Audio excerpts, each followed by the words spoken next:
le VI s'affiche. C'est la face avant. Donc on va changer à la face diagramme du VI en utilisant la touche CTRL et E. Dans Rechercher, on va installer une boucle while avec un bouton. Donc on sélectionne la boucle while, puis on va la placer sur le diagramme en cliquant sur celui-ci. On va l'ajuster à une grandeur suffisante pour pouvoir y intégrer tous les éléments nécessaires à notre VI.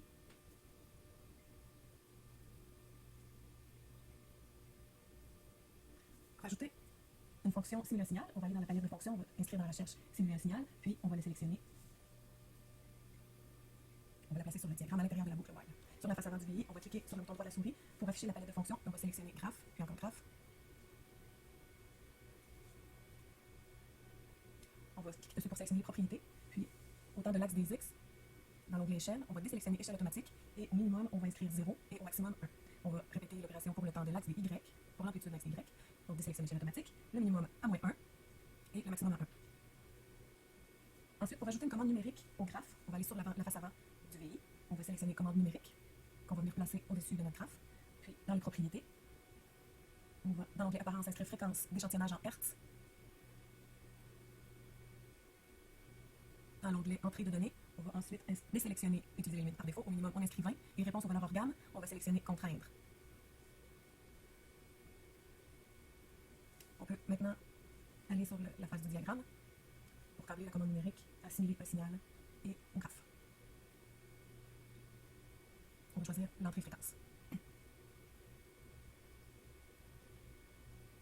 Et encore le graphe.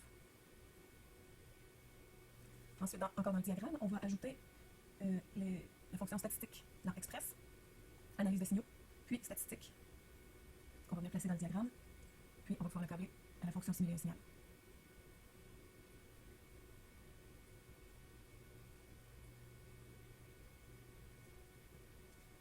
Maintenant, pour afficher les modes minimum, maximum et l'écart type du signal, on doit cliquer sur le bouton droit de la souris sur la fonction pour pouvoir accéder aux propriétés.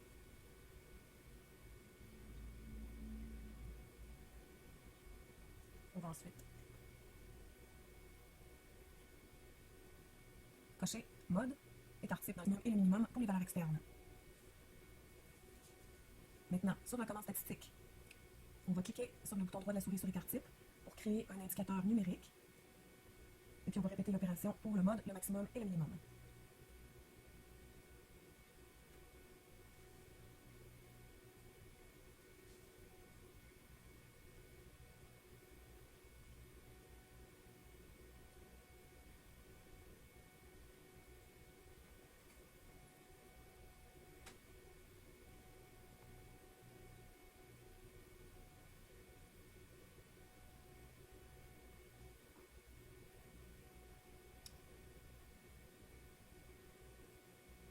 On va maintenant retourner sur la face avant du VI. On va pouvoir placer nos boutons.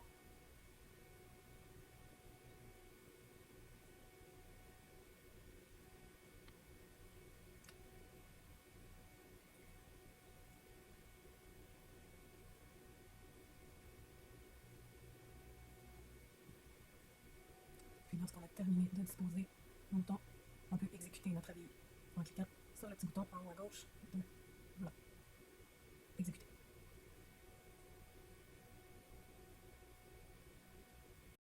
Pour la réalisation d'un VI permettant de visualiser deux signaux dans un onglet et sauvegarder une portion de signal et d'obtenir le spectre de signal demandé dans un deuxième onglet, on va lancer le programme LabVIEW et ouvrir un VI Head. Sur la face avant, on va cliquer sur le bouton droit de la souris dans le classique. On va sélectionner les conteneurs et puis la commande onglet. On va sélectionner et venir disposer sur la face avant du VI. On va l'agrandir pour pouvoir y insérer deux graphes. On va modifier maintenant le nom de chaque page de l'onglet. La page 1 va s'appeler Jouer 1. Et la page 2, Analyse spectrale.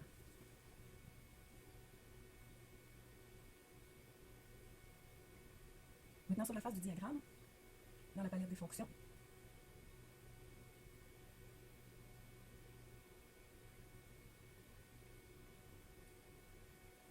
on va sélectionner la structure de condition. On va faire de taille assez grande pour pouvoir y insérer une boucle while à l'intérieur et d'autres commandes. Donc ensuite, on va le câbler à la commande onglet, puis on va insérer une boucle while à l'intérieur de la structure. Ouais, on doit s'assurer d'avoir joué 1 par défaut sur la face avant et dans le diagramme. Donc on va chercher notre boucle avec un bouton. structure de condition. Ensuite, on va retourner sur la face avant. On va sélectionner dans la palette de commandes un graphe. Un graphe qu'on va placer dans l'onglet. Puis, on va répéter l'opération pour faire un deuxième graphe.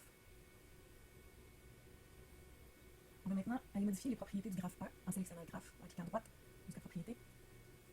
Dans l'étiquette visible, on va écrire signal. Dans l'onglet échelle, pour le temps dans l'axe des X, on va désélectionner échelle automatique. On va ajuster le minimum à 2823,99,55,67 et le maximum à 2828,99,55,67. On va répéter pour l'axe des Y, mais on va attribuer au minimum une valeur de -1 et une valeur de 1 pour le maximum. On va aller modifier les propriétés du graphe 2. Donc, dans apparence, l'étiquette va être modifiée pour 2 signaux. Dans l'onglet échelle, à l'axe des X, on va sélectionner échelle automatique. On va ajuster le minimum à 0 et le maximum à 0,1.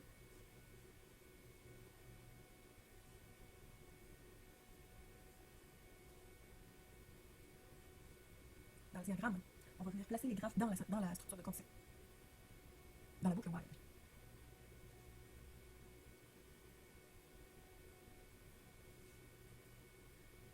Maintenant, pour déterminer la fréquence d'échantillonnage, on va ajouter une commande numérique dans le haut de la commande onglet jouer. En cliquant sur le bouton droit, on va sélectionner numérique, commande numérique, qu'on vient placer ici, en haut de notre graphe 1, signal. Et puis on va ajouter une deuxième commande numérique pour notre graphe 2 signal. On va modifier les propriétés.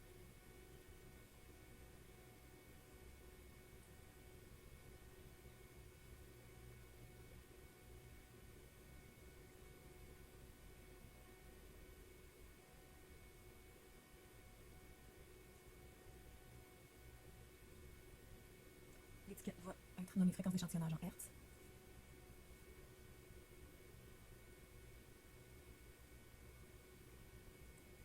Le type de données doit être dBl.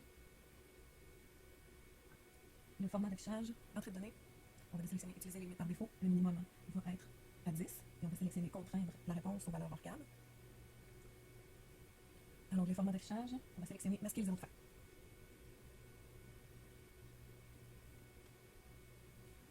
Maintenant, on va ajouter les propriétés du numérique 2, qu'on va aussi modifier l'étiquette pour fréquence d'échantillonnage en Hertz.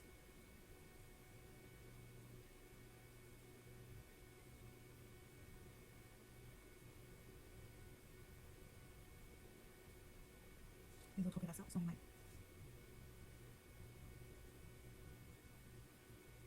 À l'exception qu'ici, le minimum va être 15.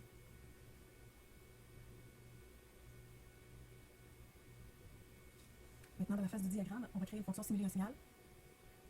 Là, on va mettre nos numériques dans notre structure de condition.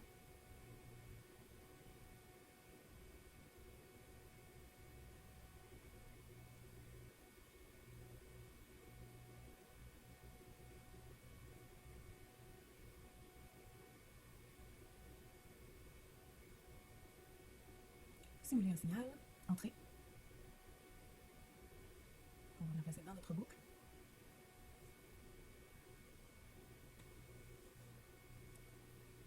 On en place un deuxième.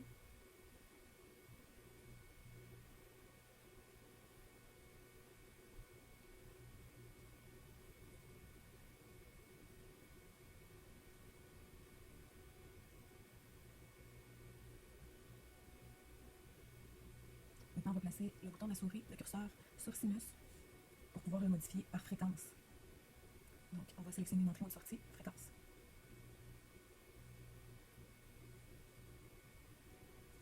On va ensuite les câbler.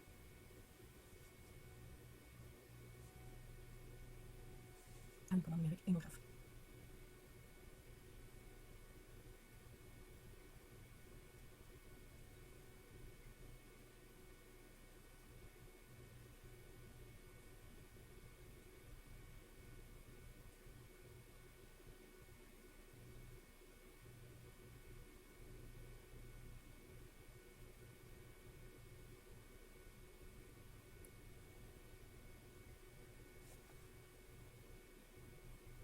On va maintenant ajouter une commande écrire un fichier de mesure dans un fichier de mesure qu'on va mettre à l'extérieur de la boucle, mais dans la structure de condition.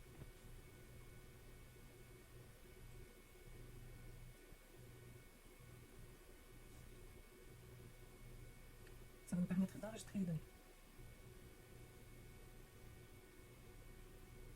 Le chemin est le viewData test.lvn.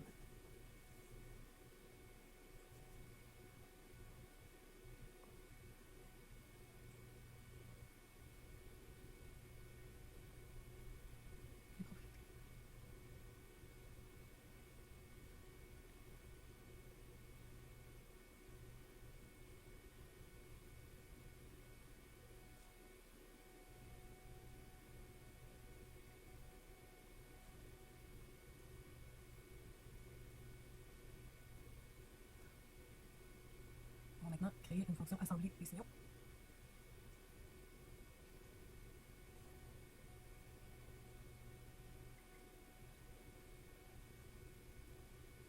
Pour pouvoir avoir les deux signaux dans le graphe 2 signaux.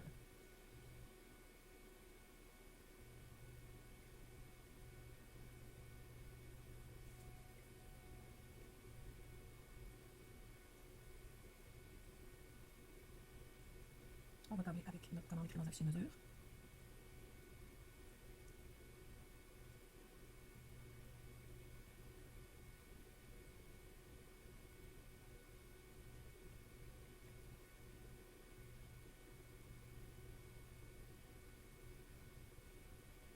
Puis on va retourner sur la face avant du VI.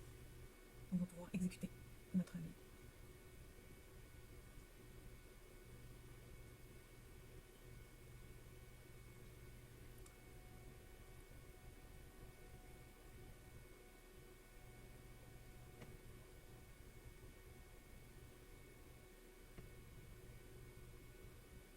Maintenant, dans l'onglet analyse spectrale, on va ajouter un chemin vers le fichier. On va sélectionner l'analyse spectrale effectivement dans le diagramme aussi. On va ajouter la fonction lire un fichier de mesure. Entrée.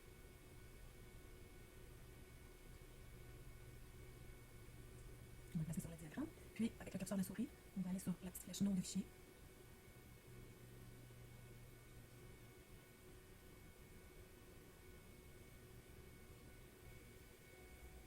Donc, sur le nom de fichier, on clique à droite. On va créer une commande qui est notre chemin. Ensuite, on va ajouter une commande mesure spectrale. On va aller dans le palais de fonctions.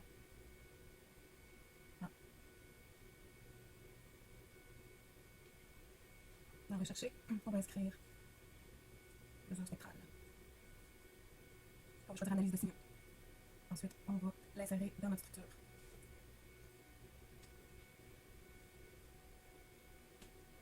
Pour la configurer, on va la mesure sélectionnée, on va choisir amplitude pic.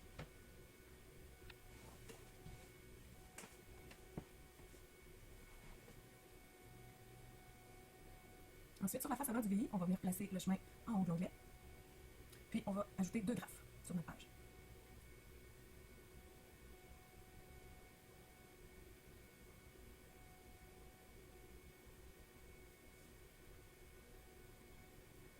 On va modifier l'étiquette du graphe pour deux signaux.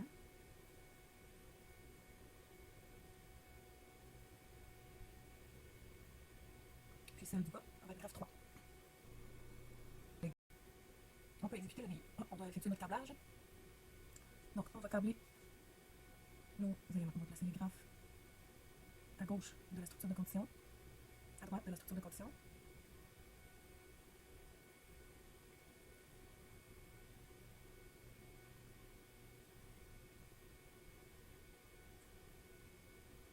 Donc, on câble les fichier mesure et mesure spectrale ensemble, le pic avec le graphe 3, puis deux signaux entre les fichier mesure et mesure spectrale. Maintenant, on retourne sur la face avant.